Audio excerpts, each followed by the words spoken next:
Namo tassa bhagavato arahato samma sambuddhassa. Namo tassa bhagavato arahato samma sambuddhassa. Namo tassa bhagavato arahato samma sambuddhassa. Buddhaṃ saranang gacchami, Dhammang saranang gacchami, Sanghaṃ saranang gacchami. Tatiyampi Buddhaṃ saranang gacchami, Tatiyampi Dhammang saranang gacchami, Tatiyampi Sanghaṃ saranang gacchami. Tatiyampi Buddhaṃ saranang gacchami, Tatiyampi Dhammang saranang gacchami, Tatiyampi Sanghaṃ saranang gacchami. Good, so welcome everybody to our meditation class, and nice to see everybody here. So over this past week I went on what they call like a charika. So in Thailand they call this a tudong. You kind of take your gear and you start wandering. And when I was in Sri Lanka I met one monk, his name was Bhante Jason, and he'd done this kind of style where you walk around in villages and in cities. So in the Thai style, you only go to the forest. So previously my mind was only set, okay, you can only wander in forests. You can't wander in cities. But in Sri Lanka, they have this tradition where people actually, they wander in the cities. The monks walk on roads, just regular roads in the cities, and then they'll stay at village temples, or temples in the cities. So this is a temple in the city, or other places. So I thought, well, let's give it a try. I kind of went for it. So actually Canada is a really lovely place to try this practice because there's actually quite a lot of forests within the cities. So I started out here in Pickering and wandered. You actually can walk almost entirely through the forest up to here, up to the Mahavihara. So wandered around there, and it was quite lovely, and then stayed here for the night. And there was this gap between here. I was going to go downtown. There was a friend of mine who was a former monk. I was going to stay at his place, and I was going to walk a little bit further up and finish at this temple where I first started Buddhism. It's called the Zen Buddhist Temple in Toronto. And actually my first Buddhist teacher, he passed away this year in August. So I thought it'd be a nice way to pay gratitude towards him, kind of finish this wandering at this temple.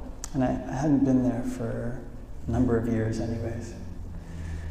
So all of the routes, all of the stops were relatively easy, except there's a stretch between here, the Mahavihara, and downtown where there's just nothing. Not nothing in terms of buildings, but nothing in terms of places to stay. So it's kind of one of the interesting things that one finds whenever one goes out on these wandering tours is one actually tends to have no idea what's going to happen. You just kind of get your stuff and you head out oftentimes and you hope for the best. But Canada is a place where you have to plan. Kind of in Sri Lanka, you can show up at any temple and just stay there for the night and nobody minds. Actually, that's just what everybody does. If there's no temple, you can stay at one of these shrines they have in every single village for the night. And people might get suspicious, but they'll ask you questions. Once they find out you're a real monk, then they'll let you stay. It's no problem. And if not, they'll probably let you stay at a school. And if not, they'll probably let you stay in somebody's house. There's almost always a place to stay. And if it wasn't for that, then you could stay outside because the weather's tropical there. But here, you have to kind of plan a little bit. But even so, there was kind of, many of these kind of elements of charika were still there. So right up into the very last day, I had no clue where I was going to stay between here and downtown. And at the very last moment, this kind of thing came together. We finally found this place that you could stay. All the hotels were booked. Everything was like, fine, I'll stay in a hotel. At first, I wanted to stay at somebody's house. I was hoping it would be like a traditional one. I'd stay at a house, but eventually I was like, I'll just stay at a hotel. All of them were booked. But it was just like a couple hours before or something that this hotel got found and a fellow wanted to sponsor it, so I was able to stay for the night. One of the things that one finds when one goes on wandering in Sri Lanka or a Buddhist country is that auspicious things tend to happen very, very easily. Because kind of auspicious here means unexplainably good things seem to come together to support you. whenever you go on charika, whenever you go out wandering. So right before coming to Canada, actually, decided I wanted to try this wander out to this ancient monastic site for this sect that was called the Pamsakulikas.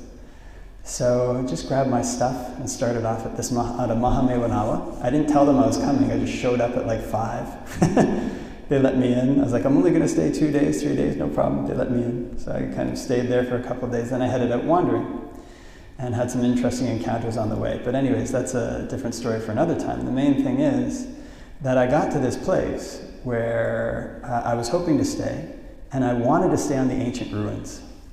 They have these like ancient double bhavanasalas. Nobody knows what these buildings are. They're kind of this mysterious building that's in all the ancient forest monasteries in Sri Lanka, where you have 2 square pits that are like filled with sand, and they're connected by a stairway that's very narrow in the center. So it's very hard to figure out what they were used for, but it's like the central focus of the monastery. All of the things are like centrally focused on this very mysterious double platform. So I had this idea, I wanted to go to this ancient archaeological site and stay overnight on the platform. You know, in Canada, I wouldn't even dream of that, right? Just walk into the ROM or something and stay overnight on an ancient ruin, or, go to, you're not going to get permission. But this is an example of the auspicious things that happen in Sri Lanka on charika. So after some unusual encounters, I showed up there, and it was pouring rain every single day, pouring rain, pouring rain. And I showed up at the first place where I was just hoping to stay unannounced, and I said, I want to stay here. And they gave me this room that was a little moldy. And I talked to the abbot, and I was like, can I go out on Pindapat tomorrow? And he's like, wait a minute, where are you from? Where were you staying? And I told him the name of this forest monastery. And he was like, okay, I can give you a better kuti. So he gave me this really beautiful kuti. Then it turned out that this ancient archaeological site was connected to this monastery by a pathway that was only like 5 minutes from this monastery to this ancient site. So I headed over to this ancient site, and I was hoping to meet this gentleman from the archaeological department, who I knew a little bit. So the first day I headed over there, who happened to be on duty? The very gentleman I was hoping to meet. So I met him, actually it was the second day I met him. That first day, it was supposed to rain. And I spent the whole day in this ancient monastery complex because I wanted to stay there and maybe do some meditation. It didn't rain. This is the kind of thing you encounter in Sri Lanka. So then the next day, I was just hoping, okay, I've got to leave here. I don't know anybody in this area. Hopefully I'll be able to stay overnight. So as I was about to leave, I was heading out that day, I met this fellow who I'd just been hoping to meet. And it turned out it was him. It was this exact guy that I was hoping to meet. And so we got to talking, and he gave me this little tour around the archaeological site. And I was just asking these roundabout questions, like, oh, can you stay in the forest here? Can you stay on rocks here? And he's like, yeah. He's like, so then I showed up the next day. I was like, can I eat pindapata here? Tomorrow I'm going to leave. I'm leaving this area. I'm going to keep walking and leave. Can I eat pindapata here? So then he says, I showed up the next day. He's like, so, are you going to stay overnight? Just kind of asked me if I wanted to stay overnight at this ancient archaeological site. He's like, by the way, the chief person who's supposed to be in charge of this area is coming today. So we have the opportunity to ask her. So we asked these people, and I actually got to stay overnight on this ancient Bhavanasala. And again, it was supposed to rain. And again, it didn't rain. No rain came. So whenever a monk does or shows up in these places in Sri Lanka, the people are like, it didn't rain because you came. So that's what the guy said. So you have these all these auspicious encounters happening. So I got to stay there. I got everything that I was wishing for. I got to see this kind of abandoned kuti that I was hoping to check out, just in case there's a place to stay. Everything I was hoping for just kind of came together auspiciously. And these are the things that one encounters on charika in Sri Lanka. Now here, Canada is not a Buddhist country. So on the second day of this charika, actually, it was not supposed to rain. It was like a 50% chance of rain. And the chances of rain were like 0.25, like 0.2, like a really small amount of rain, like 3 millimeters of rain. And the way that this route worked, because I couldn't find a place to stay, I actually had to walk 20 kilometers on the second day. So it meant that, I was hoping there would be no bad weather. So I'm walking along, and I'm getting tired, you know, I'm getting kind of tuckered out. I stayed here for the night, it was really lovely, and I left around 1, I'm walking. And 6:30 happens, and I'm in the middle of this park, and I look behind me, and there's these massive storm clouds. And I heard this sound, like if you ever stay out in the forest in Sri Lanka, you get used to the sound of when rain is coming, and you can hear it far away. So I heard this massive sound of rain, and this huge black thundercloud. So I was thinking, well, I don't know what's going to happen. I better keep going. And I had this little tiny umbrella that Bhante Saranapala gave me. It's one of these kind of pop-up ones, not like a big one. It was kind of like a pop-up one. So I kept going, and I made it through this park, and it starts raining, this massive rain that I haven't seen since coming to Canada. And not only did it start to rain, it started to hail. There were pieces of hail that were like this big. So I was thinking, well, this is really a different feeling than in Sri Lanka. It was kind of, you know, the exact day that I had to walk 20 kilometers, hail came. You know, I wonder what kind of message this is sending me.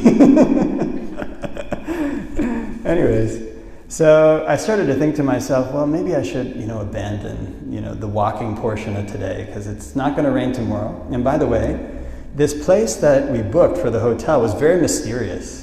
It wasn't like a normal hotel.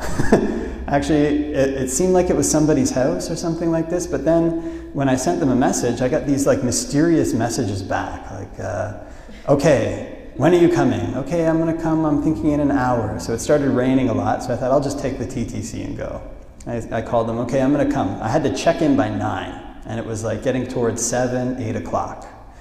And getting these mysterious messages back, okay, talk to Andre. Andre will call you. So then all of a sudden out of nowhere, my phone rings like immediately, and there's this guy on the other end. He's like, when are you coming, you know? I'm like, well, I think in an hour, you know? And I'm like, wait a minute, what is this? Do you live in this place? Like, what kind of place is this? Are you living there? So I'm not getting any answers from this fellow. So it's getting closer and closer, and my cutoff time is 9 o'clock. But when you start off on a charika, you really want to walk. You don't want to be taking the TTC because it kind of spoils the vibe. So the rain is coming down, it's coming down, and I'm thinking, what should I do? The hail gradually stops, and my shoes are soaked, and I'm a little bit soaked. And I also have these problems with my feet, so it's not easy for me to walk on like cold, wet things, or cold, wet shoes. So there's all these odds stacked up against going forward on this second day. And then suddenly the sun comes out. So I'm thinking to myself, well, what should I do? I've got an hour left, everything's soaked. You know, should I take the TTC? I'll be there in a half hour. I've got this mysterious place with a cutoff at 9 p.m. Should I go forward or not? And then I had my shoes in my hand, and I realized that the concrete paving stones were actually a little bit warm. They'd been heated all day by the sun. So although they were wet, they were still warm. And I checked my phone, and I was like, well, from guessing by the looks of things, I should be there 10 minutes before. So anyways, I thought, well, I'll just start walking and see what happens. And as I started walking, actually the way it turned out was that this heat and the wetness and this kind of, the wet and heat together was actually really nice on my feet. It didn't hurt that much. And I was having these problems with my shoulder because I've been walking all day, and suddenly this kind of unusual burst of energy came. And I didn't have that pain in my shoulders anymore. It kind of just went away. And suddenly I had this energy where I could hold my shoulders and hold the bags on my shoulders. These bags start to weigh on your shoulders after a while. So I keep walking. I finally find the place, and I arrived there at 9 p.m. sharp. I got in the door. So that place ended up being even more mysterious. But maybe I'll leave that and see if we have time to cover it in a bit. But in any event, one of the things is that this is the kind of lessons that a person can learn on charika. There's a couple of lessons that one can take away from these kind of experiences. The Buddha actually lived this lifestyle of wandering his entire life. And in the early Thai forest tradition, all the monks were wanderers. They all wandered a lot. And when you try this lifestyle out, you can see why it is. Because there's this opportunity to learn these really wonderful lessons in a really visceral way. There are these kind of reserves of energy that a person has in their body and their mind that they don't know about until it seems like there's only a 1% chance that it's possible to achieve something. And there's always this tipping point where kind of odds can seem stacked against a person. Everything is not going the right way, but as long as there's a sliver, as long as there's a little window of opportunity, sometimes if one decides to go through that window, one discovers that it's possible. What one thought was impossible is possible. Now this is a metaphor actually for the way that a person develops when they're training their mind in their practice. This kind of external thing, wandering on charika and encountering difficulties. This is actually a good metaphor for the way that it is when a person practices. Actually what we're doing when we practice meditation is we're building kamma. We're creating what they call kamma. And this kamma should be directed towards a goal, should be directed towards a purpose. So in the same way, going on charika, I had as my aim getting to this Zen temple. And of course, getting there, all these kind of obstacles come up. In our meditation, it's very important that we actually have a purpose to doing this, that there's not just a purposeless wandering to it. The purpose that we should ideally have for this is that we want to find a way to end suffering. We don't want to suffer. We want to become sotapannas. We want to become sakadagamis. We want to become anagamis. We want to become arahants in this Buddha's dispensation, in the dispensation of the Buddha Gautama. We want to see what he meant when he talked about the end of suffering. Now, going forward with a person having this kind of attitude or having this goal, what we're doing when we meditate, we're actually creating kamma. And we're creating a type of force. We're putting causes into place, and those causes will have an effect if they're channeled towards a goal. Now, one of the things in our spiritual practice, what we find, there's always these metaphors in spiritual practice, right? You can see it in the movies, you can see it like in all religious traditions, where when a person decides to do something really good, all of a sudden, at first it might be easy, but then eventually it's like all of the odds in the universe get stacked up against one, get stuck in one's path. And it seems like there's absolutely no way forward. Actually, this is a conflict within one's own mind. But this actually occurs in two different ways. In one way, it occurs in the mind, but it also occurs externally. One of the things with kamma, with generating these causes and effects, is that it has an effect not only on our own mind, but kamma is a very mysterious cause and effect principle because it brings things together externally as well. It doesn't just happen inside, externally things happen as well. So some monks, when they first go to ordain, they come down with these terrible stomach ailments that they've never had before. Sometimes when you set out to do something really important in your practice, all of a sudden you come down with this terrible injury. So actually, one monk I was talking to, who's actually an ex-monk, he was doing all this meditation. His meditation was starting to go really, really excellent. And then he came down with this terrible knee injury that blocked his meditation. Couldn't get the samatha, he couldn't get samatha anymore. So these are the types of things that one faces. Now, one of the important lessons that one can take away is that actually what we're doing when we're creating kamma is we're building a path. We're building a path that goes in a particular direction. And if we're building a path, what that means is that the landscape ahead of us has to be shaped to a certain extent. It's this shaping of the landscape, this pulling together of conditions that makes things external to us come together in ways that are obstacles at times. Sometimes just when we think we want to become a monk, we get a big scholarship at school. Just when we think we want to become a monk, somebody proposes marriage to us. Right? All these kind of external things happen.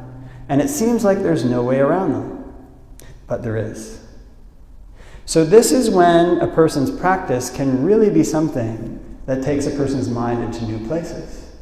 The reason why we haven't seen what the Buddha talks about, the reason why we haven't experienced it, is because it's something that is difficult for us to imagine until the day when it happens. These things happen when we have the imagination to imagine a possibility beyond all these difficulties, to imagine a step forward beyond these immense walls that get put into our way. And the amazing thing about this is that these things, there's a mental aspect as well as the external aspect. The mental aspect is the aspect of our minds that says, there's no way past this. There's absolutely no possibility that I could continue on this charika. I just got hailed on. Right? I'm soaked. I have problems with my feet. It's 9 p.m. there's a check-in time. Now, I've been on charika before with experienced monks, so this is just a metaphor. But in our spiritual life, our mind throws these difficulties up for us. There's absolutely no way forward. There's no way that I can do this. This is a type of self-talk. So the same way in our meditation, we learn to imagine ways of breathing that are not ones we would usually think of.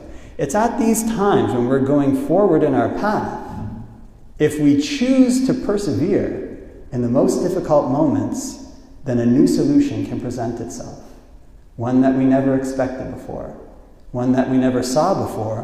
One that opens up a new vista in our life, opens up a new mode in our mind, allows us to see something that we hadn't seen before, allows some of the difficulties that troubled us for most of our life to fall away and not return in the same way.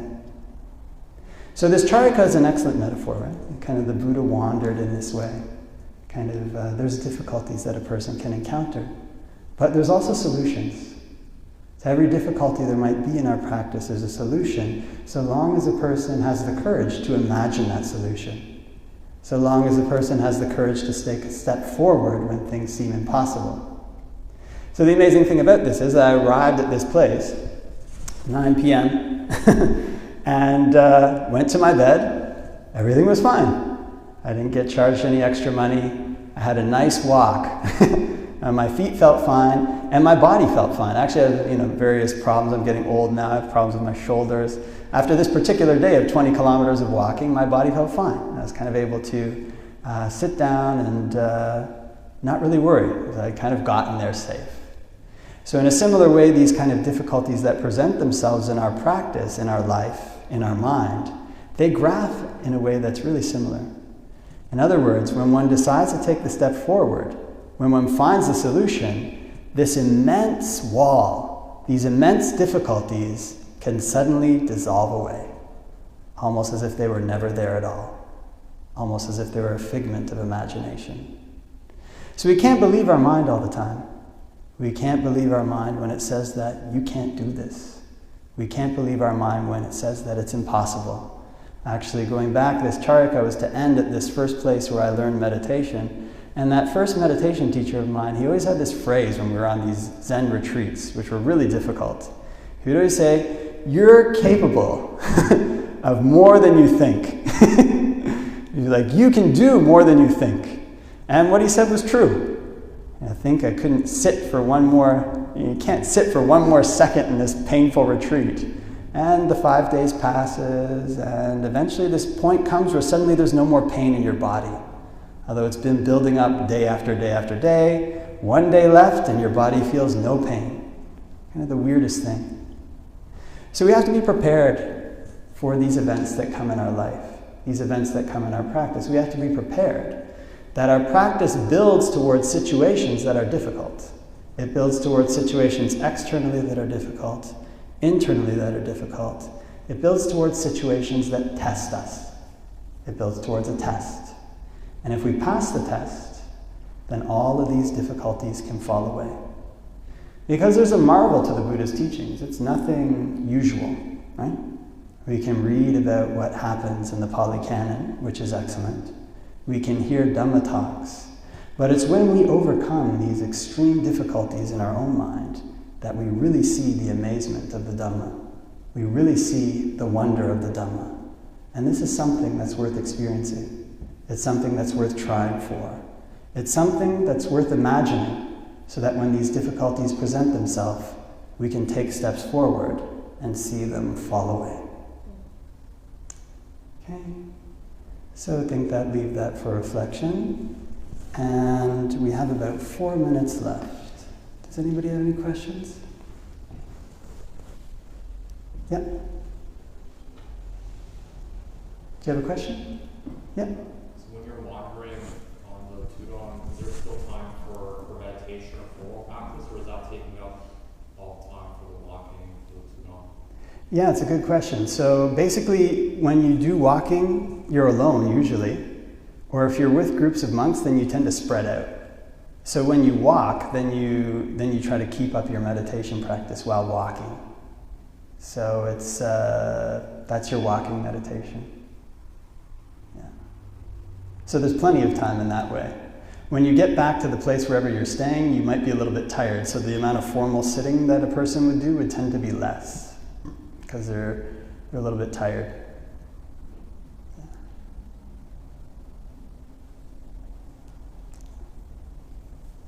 Any other questions?